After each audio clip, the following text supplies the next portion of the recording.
ஒரு கனசதுரத்தின் மொத்த புறப்பரப்பு 486 சென்டிமீட்டர் ஸ்கொயர் எனில் அதன் பக்க பரப்பும் கன அளவும் முறையே டேஷ் எனக்கு வரும். ஓகே, மொத்த பரப்பு கொடுத்துட்டு பக்க பரப்பு கன அளவும் கேட்குறாங்க. ஓகே, பக்க பரப்பு கண்டு ஃபார்முலா 4a², கன அளவு கண்டு ஃபார்முலா a3. ஓகே, மொத்த பரப்பு கண்டு ஃபார்முலா 6a². அப்ப 6a² மதிப்பு எவ்வளோ? 486. அப்ப 6a² 486னா எனக்கு a² எவ்வளவு வரும்? அடிக்கலாமா? 1 6 6 இங்க அடிச்சோம்னா 8 1 81. ஓகேங்களா? அப்ப a² 81னா a ஓட மதிப்பு எவ்வளவு வரும்? 9. ஓகே, இப்ப பக்க பரப்பு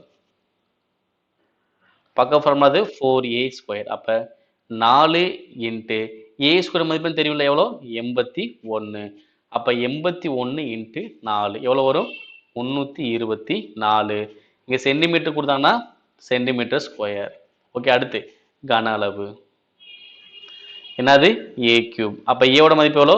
9 கியூப். 9 கியூப் எவ்வளோ வரும்? 729 சென்டிமீட்டர் கியூப். அப்ப 324 சென்டிமீட்டர் ஸ்கொயர் 729 சென்டிமீட்டர் கியூப்.